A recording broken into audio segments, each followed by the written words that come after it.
This is Jean Lithgow, and I'd like to welcome you to the Rockford Public Library Genealogy at Home, How to Do Genealogical Research When Your Local Library is Closed. This is part one of a two-part session, and at the end I'll explain what the second part is. So the thing is, library's closed, you want to work on your genealogy, what are you going to do? Well, one of the things you can do is go to our website, rockfordpubliclibrary.org. And you don't even have to have a library card at this point. You can put your cursor on things like Research It, and there will be a drop-down menu, and then we'll be walking you through some of that in next week's session. But feel free to go to rockfordpubliclibrary.org and look at our website. Okay. If you don't have a library card, you can still do a lot of work from home for little to no cost. And if you're not already a confirmed genealogist, let me tell you, we want to do everything as cheaply as possible. We will push it to the freebies as far as we go. And of course, we share a lot of our information as well. So I already mentioned, you can go to the rockfordpubliclibrary.org, go to Research It and look at some of the databases there. Within that, there's also America's Genealogy Bank, which pretty much has obituaries from 1977 to date. Hottie Trust, HATHITRUST.org. I will be explaining in some detail because it's a really cool website. You can also search many state and county vital records online, and there are a lot of genealogical societies that are online, and we'll talk about that a little later. Just as an example, if you're not familiar with it, this is a 5-generation ancestor chart, and over here is number 1. That's you. So in genealogy, you're number 1. You'd put your name. There's a place to list where you were born, where and when you were born, where and when you were married, when you die, and date of place of burial. We'll let someone else fill that one in. Your spouse is listed below. Up here, number 2, that's where you'd put your father. Number 3 is your mother. 4 is your father's father, your paternal grandfather. 5 is your father's mother, your paternal grandmother. 6, your mom's dad, your maternal grandfather. And 7 would be your mother's mother, your maternal grandmother, and so on up the chart. Up here, number 16, when you find his folks, you can start a second chart, and he would be number 1, second sheet. So if you can go to a lot of different databases and find the charts that will work for you. I suggest if you print them out or at least mark it on the computer, make one copy that's your blank template. So otherwise you don't want to have to reinvent this every time.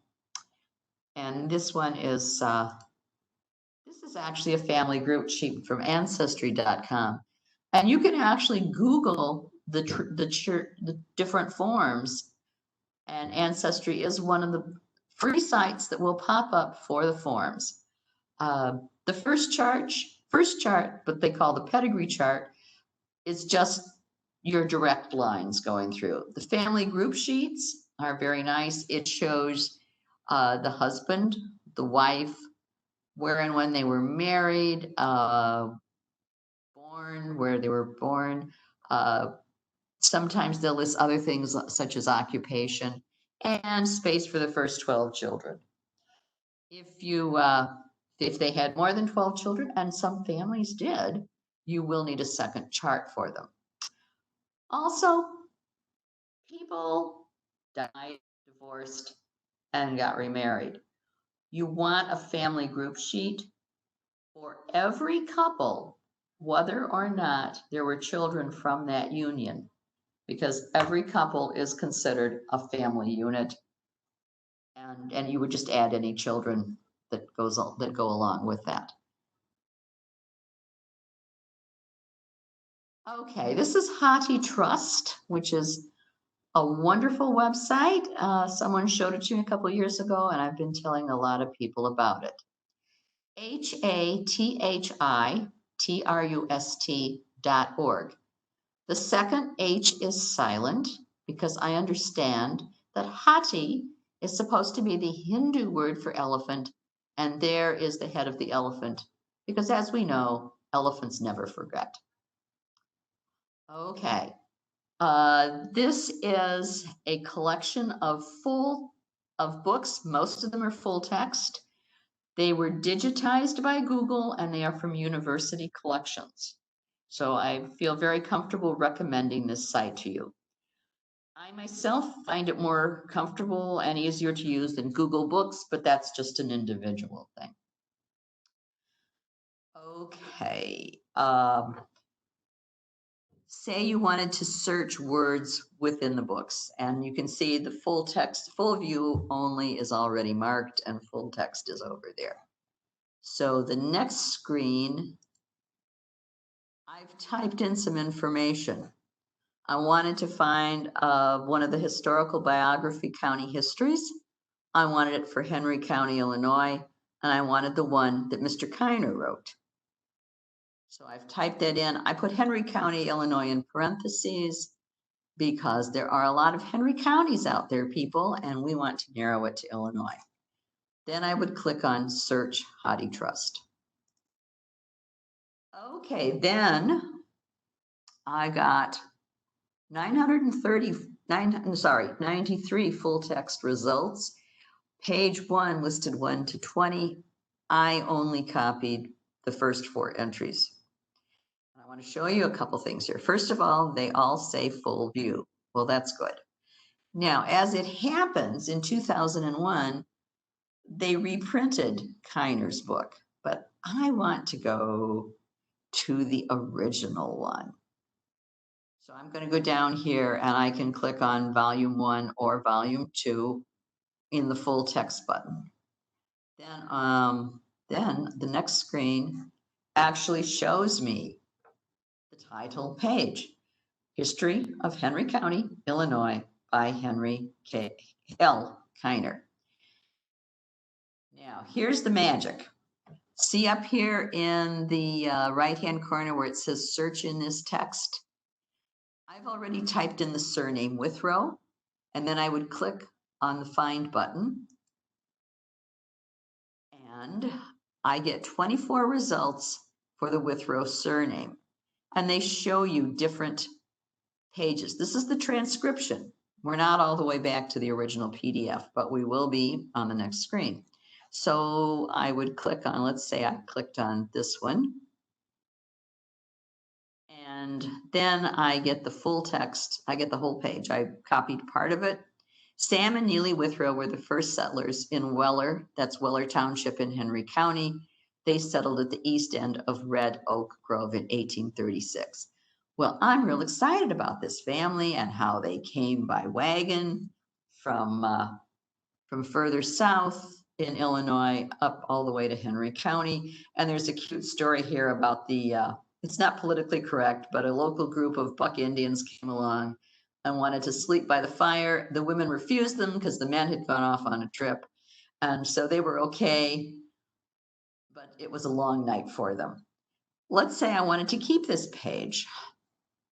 You can download the page and then you can either save it as a PDF or print it out. When you photocopy any source materials, it's a good idea to also photocopy or save the title page so you know what it is and you don't have to rack your memory. You can see where it says download whole book. We cannot do that. The only people that can do that are members of the consortium libraries, and they're going to be big universities like Harvard, Yale, University of Michigan, that sort of thing. But this is a really fun research on a family. You could also go in back to the original search part at Hottie Trust and type in like Withrow family in quotes, and there might be that someone has written a family history book about the Withrows. Another thing you can do is you can go back and find out what libraries actually own a paper copy of the book.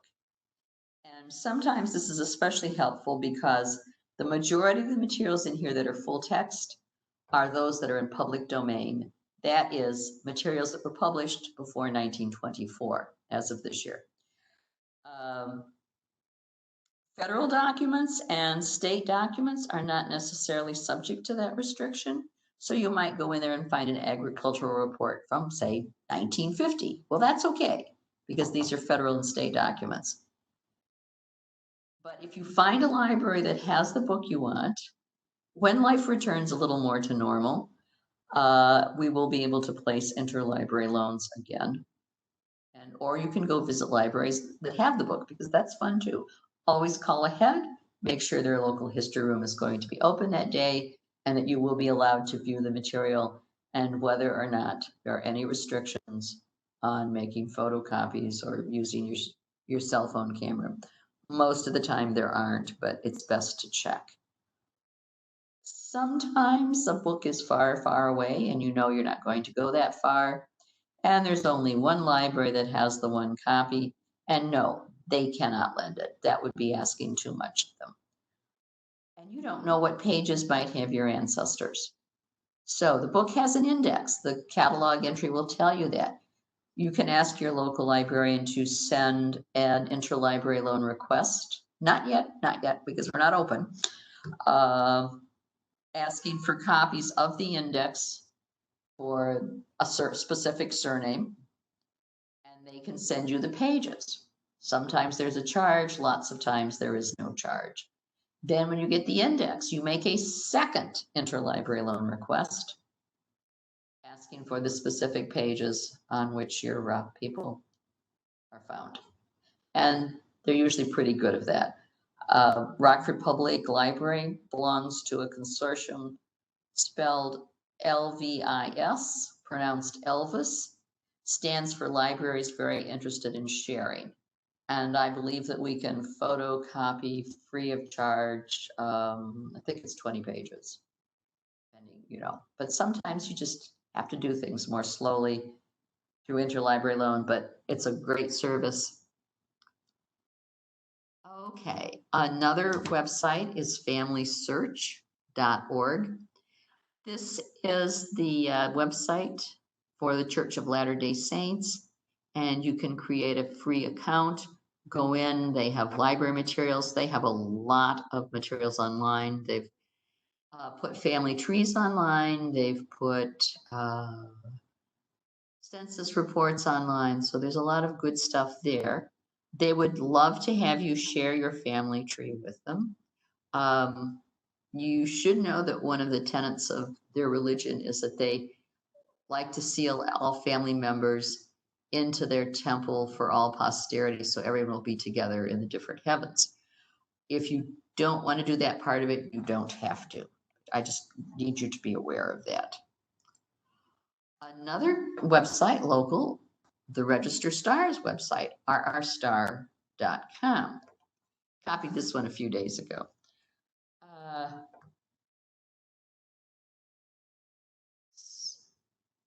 Okay, you can click on their obituary column, and their obituaries will go back at least as far as 2012. They have another cute feature under sections. You go down there, they have like a photographic section and what happened this day in history. And if you want just a fun website to look at, that's kind of fun. Back to obituaries. When you do find the obituary, when you go to click on it, it will send you over to legacy.com. And parts of Legacy are available. Now, the RegisterStar may have a limit in number of how many searches you can do each month. I suspect that if you were to join and pay for an e-subscription, you have unlimited one. As I told you, library people, genealogy people, we try to do it as cheaply as we can. So we're going to say Okay, I get 6 searches a month. I will just, or whatever number. I will plan my life accordingly because I'm too cheap to enter subscription when I know that I can find things other ways as well. Now, what happens with legacy, there's what it looks like. You can put in a name, submit. And here's an example. I had done the surname Smith and narrowed it to Rockford. Now, if you look at the drop-down menu here, you have different choices. If you were just looking at someone who died, say in the last 2 weeks, you'd click on 14 days. But they have 2 older parts, 2010 to 2017 and 2000 to 2009. Or you can click on all. I chose to click on all, and this is just the beginning of that 253 results that they found. And then you can actually click on the obituary and read the full obituary. So that's nice to know. Legacy is also connected with Ancestry, and some of them may want you to join. Again, you want to think about it, and I will talk about that probably in regard to newspaper databases because it's the same thing. Okay, there are different newspaper databases out here, and I'm just touching on a little bit. The top one, the IDNC, is the Illinois Digital Newspaper Collection. There are different small newspapers in Illinois that have been digitized there. If you have ancestors in Illinois, it's worth checking that website. Go to it, see what titles, what locations are listed, and especially look at the years. Maybe they published a paper for one day in 1836 in a small town, and that has been recorded and saved for us at that website.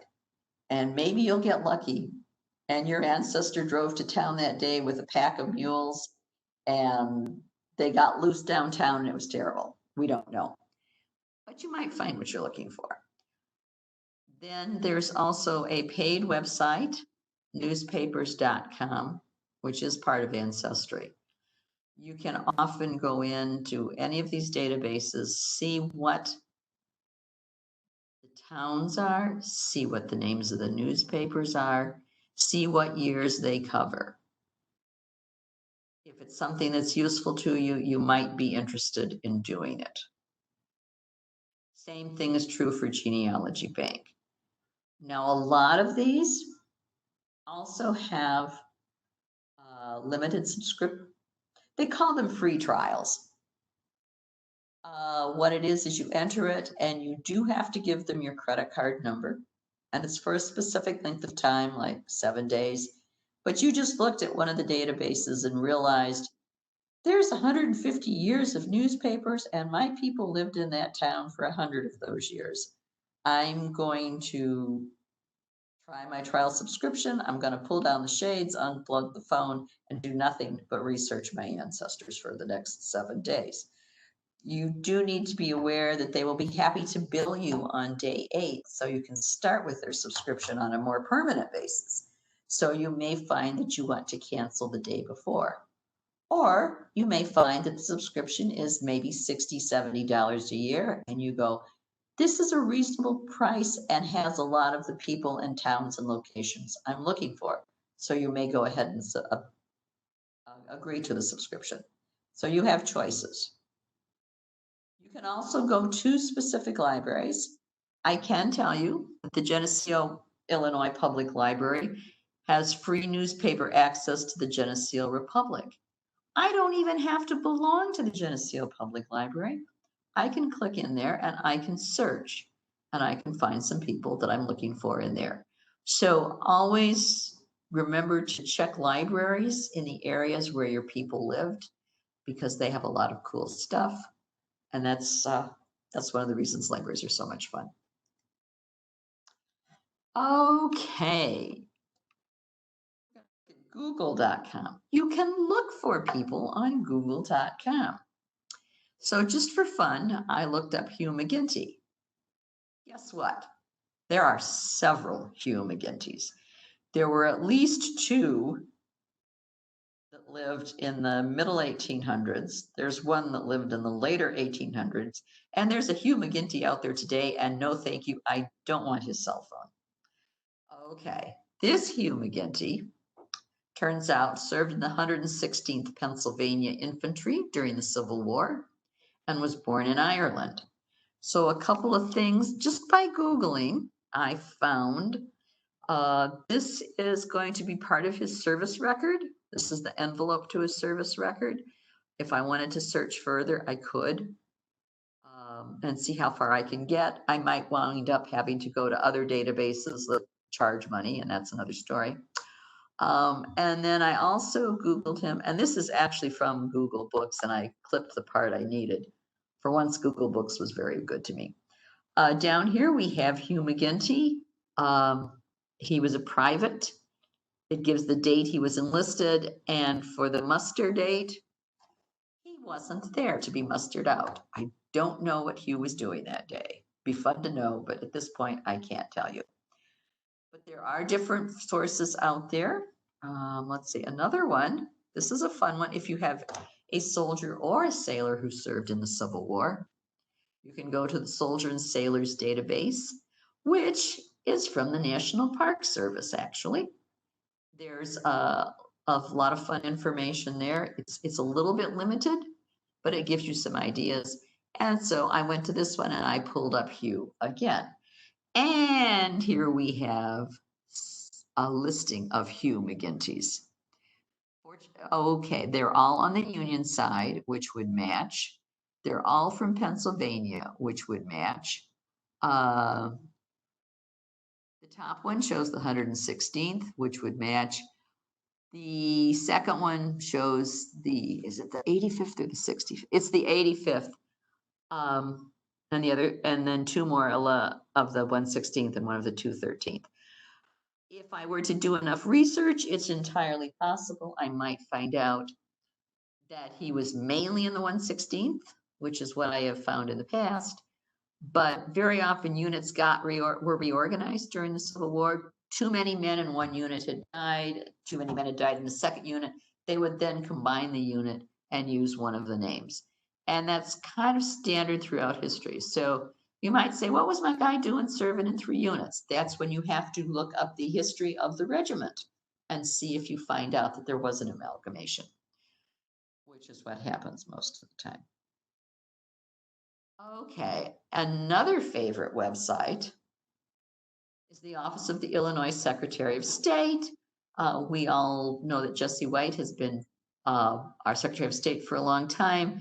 We all know about the DMV for the Secretary of State. Did you know that the Illinois Secretary of State is also the state librarian and therefore charged with a lot of good record keeping, which is he's able to have other people do? There are a lot of fun files out there. This one is the Illinois Civil War muster and description rolls. And what they did several years ago was they went in and they went through these rolls, digitized them, and put them online so we can look for people who served in the Civil War. I want to back up. Oops, I need to back up. Andrew, what am I doing wrong?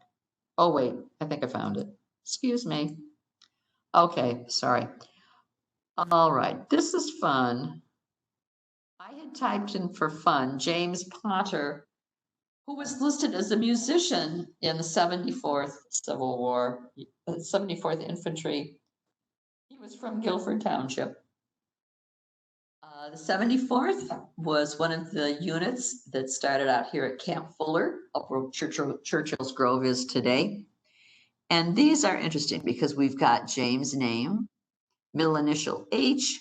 He's listed as a musician, although I can't find other musicians in the ranks. So maybe he was the bugler. I don't know at this point. He served in Company A, 74th Illinois Infantry, was living in Guilford Township in Winnebago County. At this point, he was 21, 5 inches tall, which is pretty good for that time period. Light colored hair, blue eyes, light complexion. He was married, he was a farmer, and was originally born in Lapeer County, Michigan. Well, if you're a genealogist and James Potter is one of your ancestors, you are so excited. Oh my gosh, blue eyes run in our family all the time. They didn't do this for our benefit, people. They did this in case a soldier went AWOL, absent without leave. They then had a bit of a description, and they could use that when they're talking to people. Have you seen a particular individual? Here's what I can tell you. He's 5'10.5" inches tall with blue eyes, sort of thing. Well, Mr. Potter joined August 5th, 1862, which was when almost everybody from Winnebago County joined up at Camp Fuller in Rockford.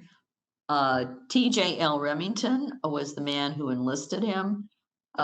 Remington was, among other things, a surveyor and map maker. We actually have at least one map in local history that Mr. Remington would have drawn. Potter joined up for 2 years. He was mustered in September 4th, a month later, here in Rockford, and he mustered out June 10, 1865. So actually, he served more.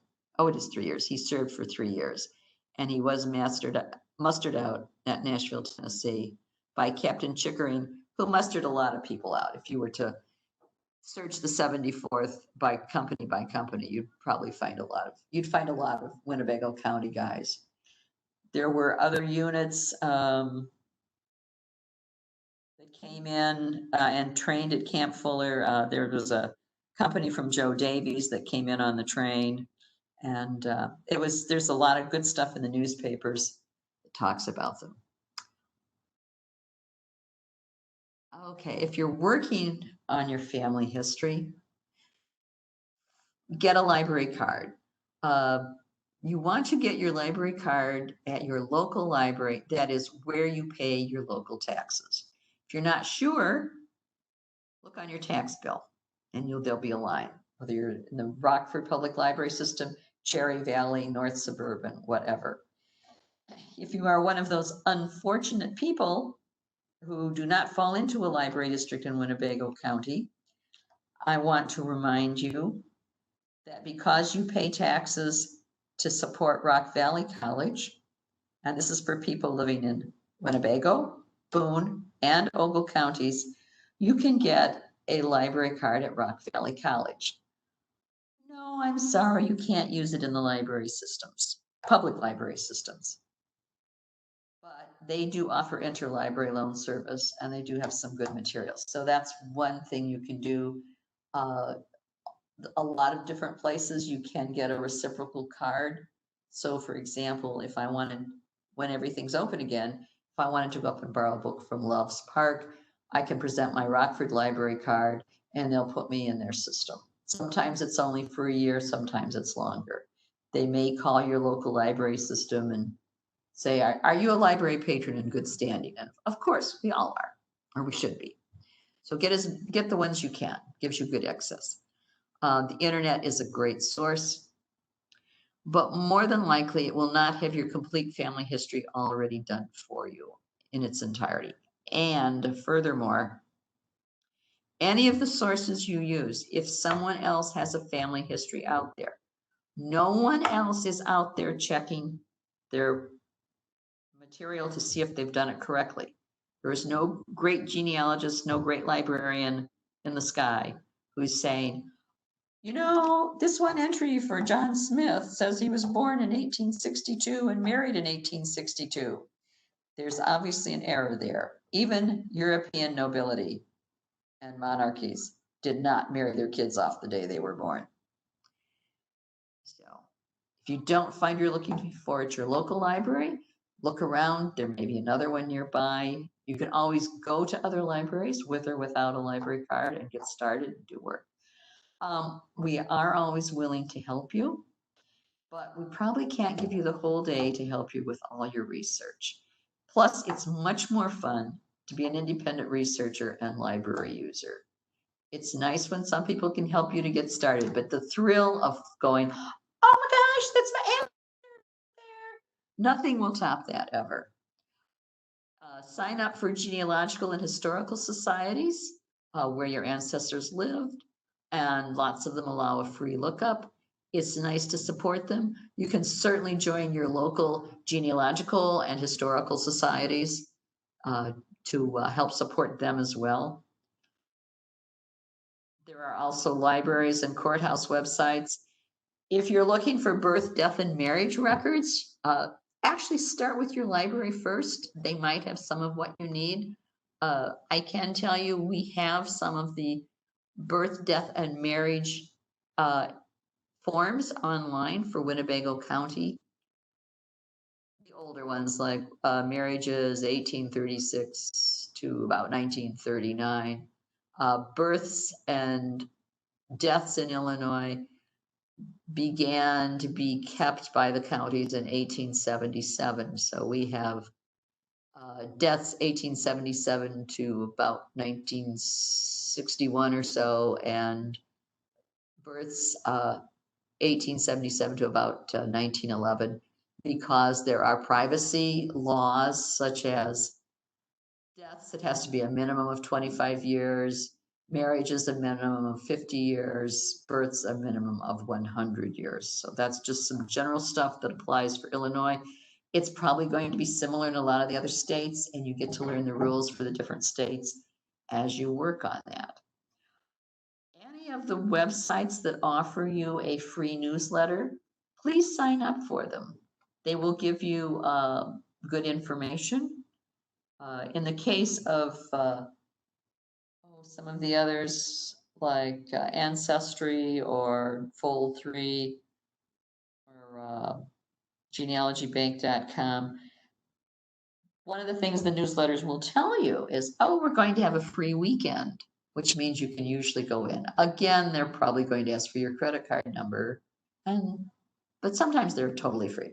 So in fact, with Memorial Day weekend coming up, you might want to look at Ancestry and Fold3. They may be having some good deals right now, or at least a chance to go in and look and see if any of your people fall into those categories. Since it is Memorial Day weekend, the emphasis probably will be on the military records. They usually do another one at Labor Day. And of course, around Christmas or Mother's Day or Father's Day, they're happy to suggest we're discounting our DNA, but that's another program. But just to let you know, some of the things like that are out there. And again, use the free trial periods when you can. Okay, I had some freebies here. Where did they go? Okay, Cindy's List. If you're not familiar with Cindy's List, please go there early on. She is the Google of genealogy. This is just the top of her form. It will show all 50 states. It will show parts of the world, Europe, Africa, and so on. You can click on each of them. She will list a lot of different databases. It's continually being updated. So when you look at the data index, it will tell you what's the most recent update and things like that. But please do check out Cindy's List. There's a website out there, genealogybranches.com. They have some good genealogical articles, tips, and research. And Joe Fine, I'm not sure how to pronounce his name, is the man who's running that one. And he has lots of good tips. So take a look at his website as well. Okay, cemeteries. There's FindAGrave, which I think we've all heard of. There's Billion Graves, which is also out there. They're both good. You can go in and often find people. Not everyone is going to be in there yet. The reason is with FindAGrave, this is all being done by volunteers, and they're, for the most part, they're very, very good volunteers. So they will go to a cemetery and they might photograph some of the tombstones, and really good ones will go back and look at their local newspapers and might even add an obituary to it. And they might add the names of the parents and any children, a spouse, that sort of thing. Anyone can become a volunteer with FindAGrave, and if you are so moved, please go ahead and do so. They do have a contact person. If someone has that doesn't match yours, you can certainly send them an email. I I had a couple of years ago, I dealt with this one. They had my dad buried in the Oakwood Cemetery in Geneseo. And that's right, that's where he was first buried. But later on, my mom said, we've lived up here for a long time. Do you think we could have your dad reburied up here? And I said, I don't know. Let's find out. So we found out, and yes, we had him reburied up here. And Father Tierney came out and gave us a nice reinterment blessing. So that was kind of sweet. So I told the lady, I said, yes, he started out in Oakwood, but he's buried up here now. And she emailed me back and said, here's how I've written it, and said source is the daughter. And I said, that's really cool because he had more than one daughter, and you're not giving away my name or anything like that. You're just saying that the information was provided by the daughter because we live in unfortunate times. People want to steal all your identities and things like that. So yes, and there are people who have written about other ancestors who've been moved for various reasons. Sometimes sometimes governments want to put up a new road, and there's a cemetery that if they widen the road, the cemetery is going to be in the way. Well, in Illinois, at least, you have to notify and find and notify all the descendants of who's buried up there, or at least one, to find out where can we move the body. And in fact, some of you may remember Forest View Abbey. The building was just north of Greenwood Cemetery, designed by Just Barloga. He and his wife were buried in the mausoleum there. And unfortunately, over the years, it deteriorated. Whatever money was supposed to have been there for its upkeep, no one seems to know what happened to that. So in the late 80s, they decided it was going to have to come down. I can remember two ladies coming in and doing research on everybody that was buried up there to find their obituaries. And this is before you could do it by clicking. They were using the microfilm and cranking the microfilm to find the obituaries for these people. And they did collect all that information, which, yes, we do have a copy of that in the local history room. So people were reinterred various places, some people several states away, some people up in Harvard. Jesse and his wife Violet were reburied in Greenwood Cemetery. They're over near on the east by the east fence. So that was kind of an interesting thing to know about. And it just goes to show you, if you don't find someone where they might be buried somewhere else for a lot of different reasons. And this is just this is my genealogy in a nutshell, or genealogy on one page.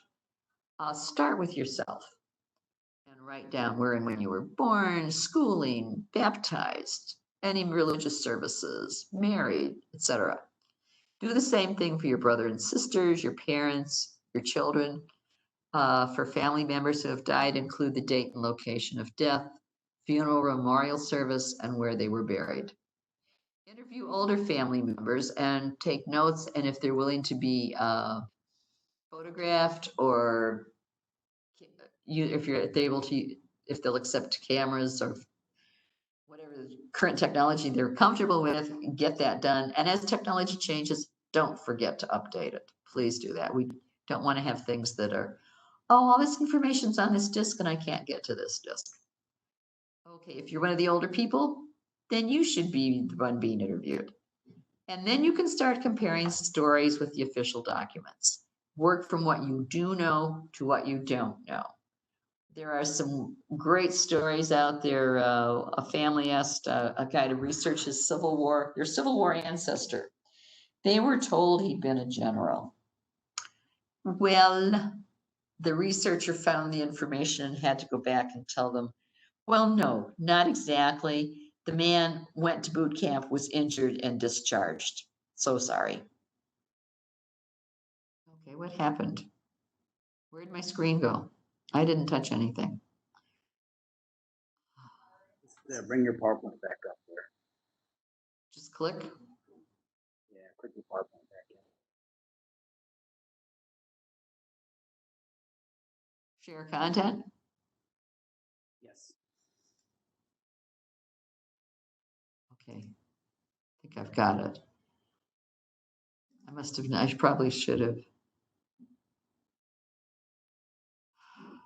What? Okay, There we go. thank you. Sorry about that, people.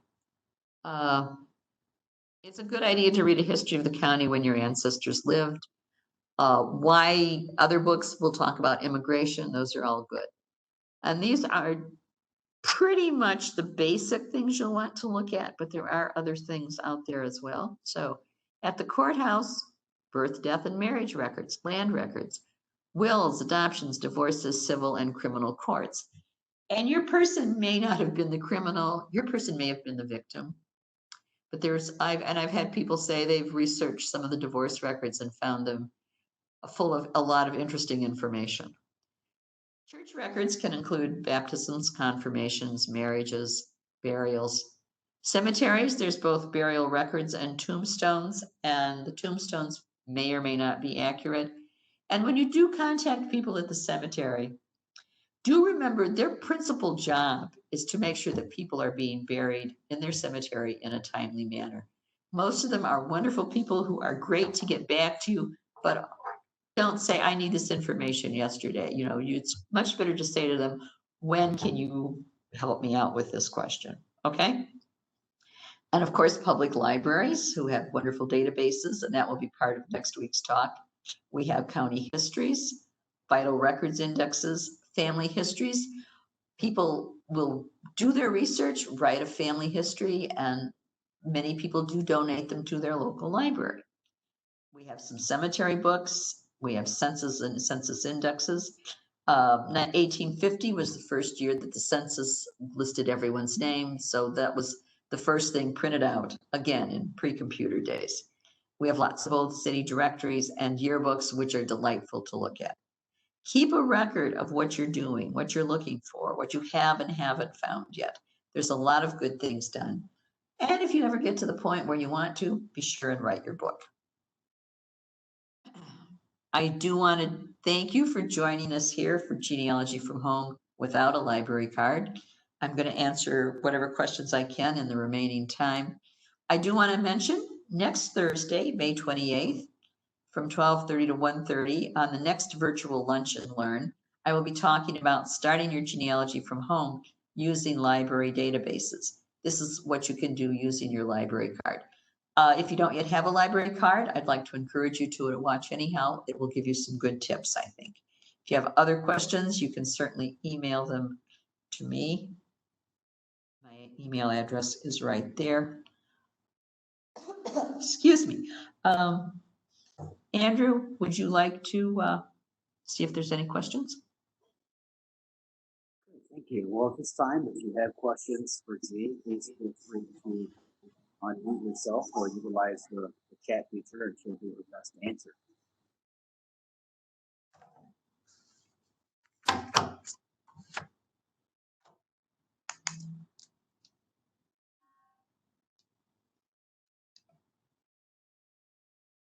Hello? Hi. Hi, you have a question? Yeah, may I get the email address for the Civil War, or not the email address, the website for the Civil War research? Oh, the one for the soldiers and sailors, that one? Yeah, it was up pretty quick. I was trying to write it down, wasn't quite so fast. Okay. Okay. I'll see if I can go back and find it. Otherwise, I have been known to just Google Civil War soldiers and sailors, but let me find this for you real quickly. I saw it. Okay, because yes, it's a terribly long database. Yes, thank you. How far did you get with it? To the gov. Then it's, sure, then it's / Civil War. And sailors. Yes. Database. Okay, HTM. Yeah. All right, thank you. Yeah, and as I said, if that doesn't work, if you just like type in Civil War, soldiers, sailors, database sort of thing, you'll get it that way too. Thank you. You're welcome. Can you tell me if all of these databases you shared with us today are free or do is there cost to them? Well, they're all free up to most of these are all just totally free. Some of them, if you try to get in deeper, that's when they'll ask you for a subscription. And you kind of, at that point, I just often just stop, write it down, and then try to look for it another way. Thanks so much. I appreciate all this information. It's really helpful.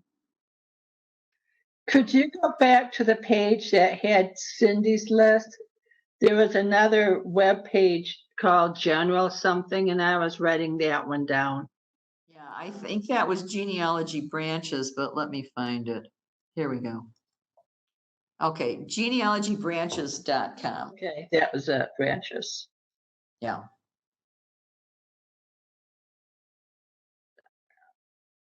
And on the Genealogy Bank that you get free through the library, Yes. I see you can get old Rockford papers. Are there any way to get other old papers, like from Pennsylvania?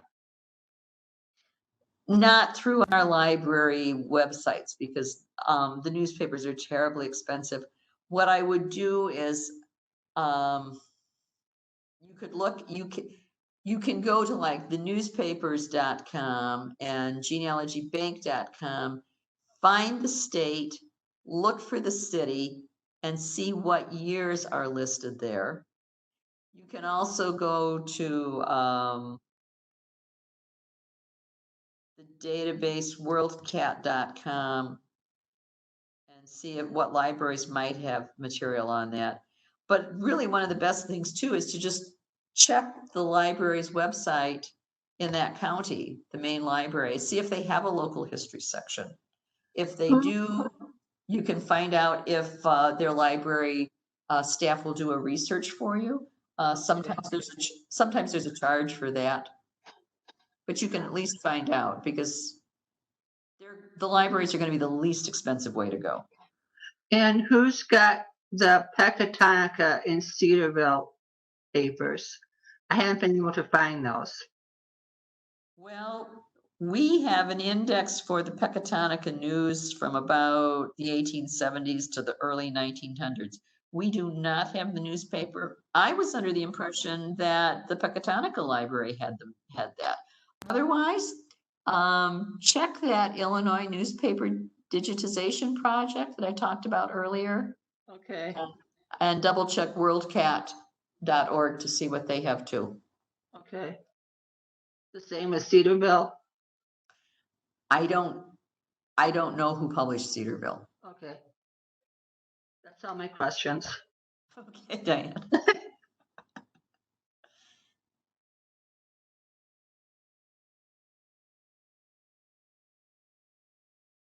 Are there other questions?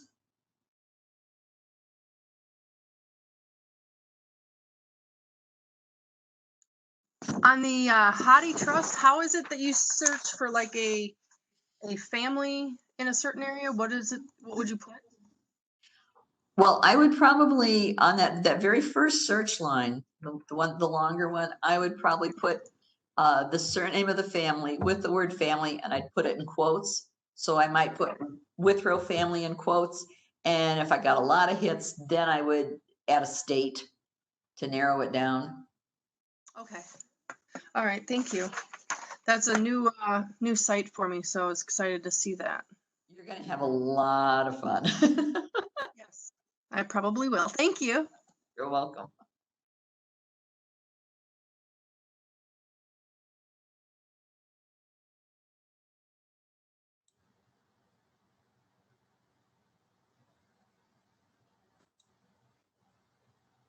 Any other questions? What do you suggest as far as our immigrant families? If you go into Europe, how do you get information for Europe once you get past the first generation or so? Well, some of it depends on geography.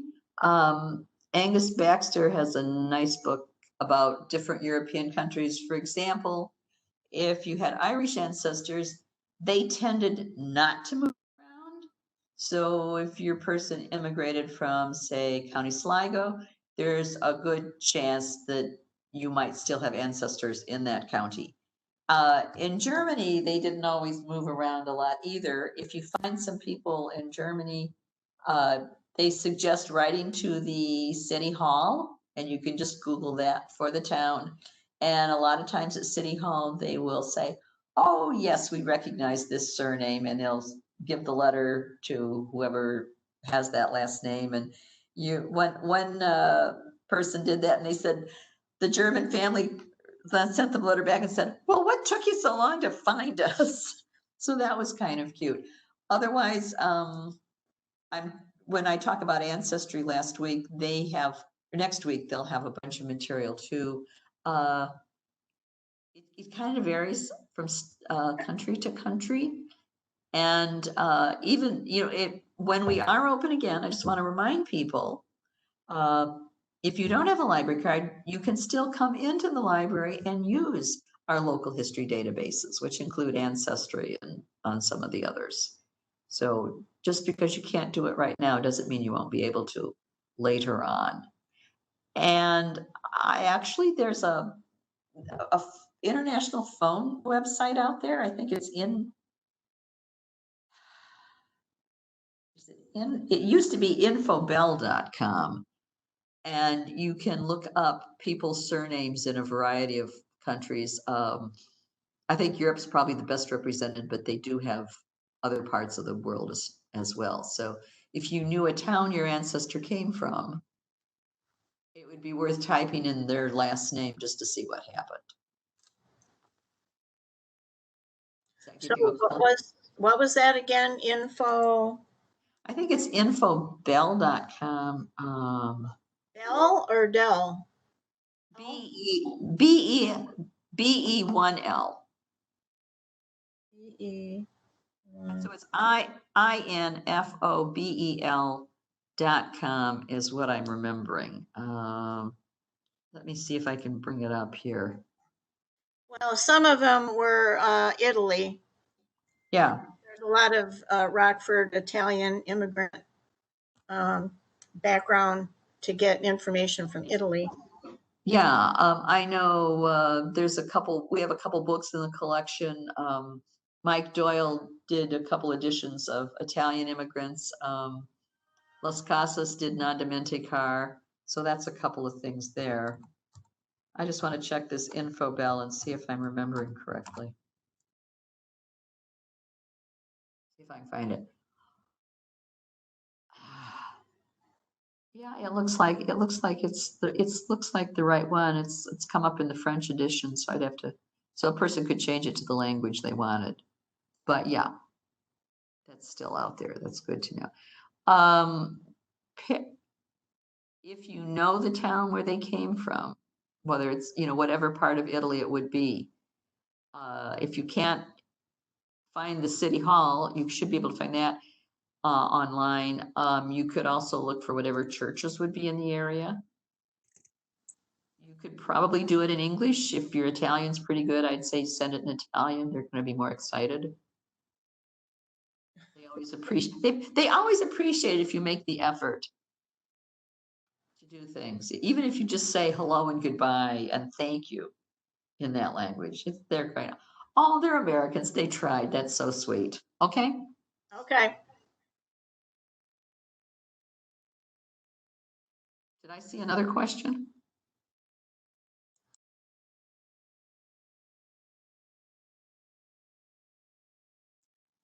What is Billion Graves compared to FindAGrave?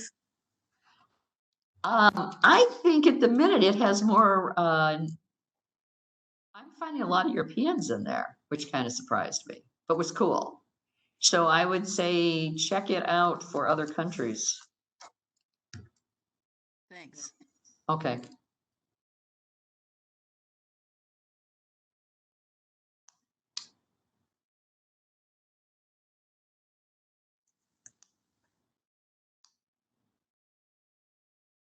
If anybody would like a list of free databases, just email Jean at jlithgow@rockfordpubliclibrary.org and she will send you a list, okay?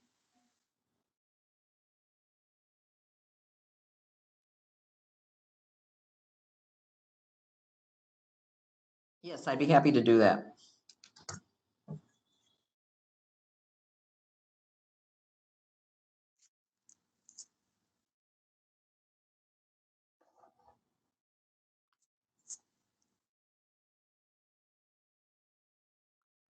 Anything else today?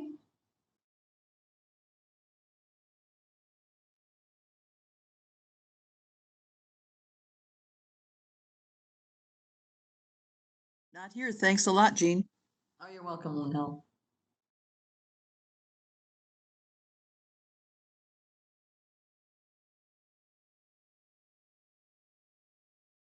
Jean, good job. Thank you. I think that winds it up for the minute. Come back next week and we'll do some other stuff.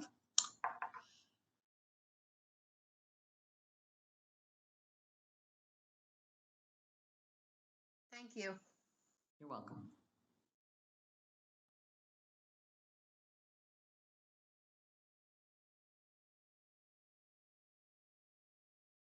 Thanks, Jean. You're awesome. Well, thank you. It's a lot of fun.